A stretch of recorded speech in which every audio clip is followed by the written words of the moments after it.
Doctor Prabhakar हूँ, doctor neurology Fortis hospital. ये doctor निश्चित है, ये हमारे सीनियर न्यूरोलॉजिस्ट हैं, और डॉक्टर रवनीत ये हमारी जेनेटिस्ट हैं, और डॉक्टर अनुपम जिंदल हमारे न्यूरो सर्जन हैं, जो कि बाकी न्यूरो सर्जरी के साथ साथ पार्किंसन की सर्जरी भी करते हैं। आज पार्किंसन वर्ल्ड पार्किंसन डे है, उसके रिलेशन में ये मीटिंग रखी गई है ताकि पब्लिक अवेयरनेस की जा सके प्रेस के थ्रू, क्योंकि सब लोगों को बुला के बताना तो आसान नहीं होता।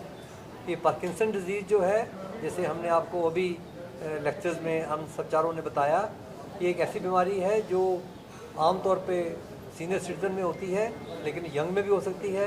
40 से नीचे को हम यंग ऑनसेट कहते हैं, ऑर्डिनरी को हम 60 से ऊपर कहते हैं। और जब ये जो बीमारी आती है तो इंसान स्लो हो जाता है, बेंड हो जाता है, उसमें कुब्बापन आ जाता है, और बोलने में दिक्कत होती है, खाना खाने में दिक्कत होती है, ट्रेमर आ जाते हैं, और डेली काम जो है वो नहीं होता।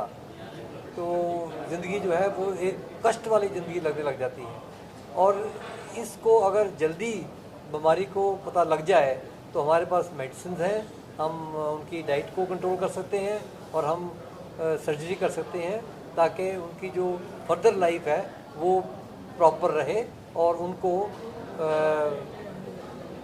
Normal day to day work में कोई दिक्कत ना आए। ये कितनी तरह की होती है, इसका उपाय क्या और इलाज क्या? पार्किंसन डिजीज़ तो एक ही तरह की होती है जिसको डिजेनरेशन ऑफ द ब्रेन होता है। तो अगर ऑर्डिनरी पार्किंसन कहते हैं तो ऑर्डिनरी पार्किंसन को 60 साल से ऊपर होता है। यंग ऑनसेट पार्किंसन है वो 40 साल से नीचे होता है। एक जिनमें माता पिता को या भाई बहन को पार्किंसन होता है, जिसको हम फैमिलियल पार्किंसन कहते हैं, वो 10, 12, 15, 14 साल में भी आ जाता है, लेकिन वो रेयर होता है। इसकी पहचान क्या है? इसकी पहचान, पार्किंसन की पहचान तो आपको डेली एक्टिविटी से पता लगेगी।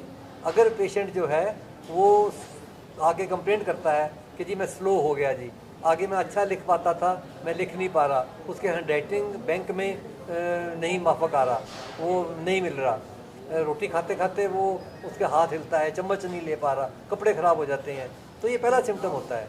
दूसरा सिम्टम होता है कि जी पेशेंट बोलता नहीं है, जी वो अकेला ही घर में बैठा रहता है। तो ये डिप्रेसिव सिम्टम जो है ये भी एक पार्किंसन का इनिशियल सिम्टम हो सकता है, क्योंकि इसका मैकेनिज्म वही है जो डोपा की कमी है।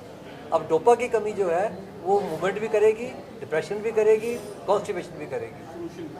सोल्यूशन इसका एक ही है कि आप जल्दी डायग्नोज करो और जल्दी उसका इलाज शुरू करो।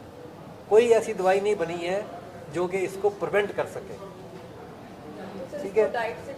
नहीं किया जा सकता। अगर होना है तो होना ही है। सो पब्लिक को अवेयर यही करना है कि अगर होता है तो जल्दी ट्रीटमेंट लो। अगर ट्रीटमेंट ले रहे हो तो जैसे डॉक्टर साहब ने बताया कि उसको खाली पेट लेना है। डॉक्टर निश्चित ने यही तो बताया आपको कि अगर पब्लिक को हम यही बता सकते हैं कि भैया खाने के 2 घंटे बाद या खाने से घंटा पहले दवाई खाओ, तो आधा पर्पज़ हमारी दवाई का सॉल्व हो जाता है। डॉक्टर साहब ने सपनों के बारे में बताया, इसके विषय ये जो हम आपको बता रहे थे कि डिप्रेशन होता है या कॉन्स्टिपेशन होती है, ये सब हमारे हार्मोन से होती है। तो हमारे स्लीप के पैटर्न्स होते हैं, उसको हम कहते हैं REM sleep, non REM sleep. तो ये जो पार्किंसन वाले पेशेंट में REM स्लीप जो है वो गड़बड़ जाती है, तो उसके गड़बड़ होने से सपने गलत आते हैं या लंबे सपने आते हैं, और या पेशेंट कहता है जी मैं तो सारी रात सोया ही नहीं, मैं सपने ही देखता रह गया। तो एक्चुअली उन पेशेंट में भी पार्किंसन होने का चांस हो सकता है। डिप्रेशन से कितना डिफरेंट है? ऐसे होता है, हर एक डिप्रेशन पेशेंट को पार्किंसन नहीं होता, लेकिन large number of Parkinson patient को डिप्रेशन होता है। सर अगर इलाज कॉस्ट की बात करें तो इसका जो दवाइयाँ हैं बहुत सस्ती हैं, और रूटीन दवाई का जो है वो आपका एग्जैक्ट प्राइस तो पता नहीं है। अफोर्डेबल है, कई दवाइयाँ तो इसकी सरकार देती भी है, तो लेकिन इसका खर्चा अगर आप 1 महीने की बात करें, सिंडोपा जो मेन ड्रग है अगर आप वो लेंगे, जो सब्सिडाइज ड्रग है, गवर्नमेंट ने एसेंशियल ड्रग लिस्ट के अंदर डाला हुआ है, तो 40 या 50 रुपये का पत्ता आएगा। तो आप लगा दीजिए कि 1500-2000 से ऊपर खर्चा नहीं आता महीने का, बता रहा हूँ आपको। तो पार्किंसन की दवाइयाँ अफोर्डेबल हैं और गवर्नमेंट ने उनको रेगुलेट करके रखा हुआ है। और आपके हॉस्पिटल में कितना खर्चा है? दवाई का तो कोई खर्चा नहीं आता, ट्रीटमेंट तो देते होंगे आप लोग। देखो ऐसे है, सर्जरी का, सर्जरी में मेन कॉस्ट इम्प्लांट का है, जो मशीन है एक्चुअली वो भी इंडिया में आती नहीं है, वो सिर्फ 3 अमेरिकन कंपनीज बनाती हैं।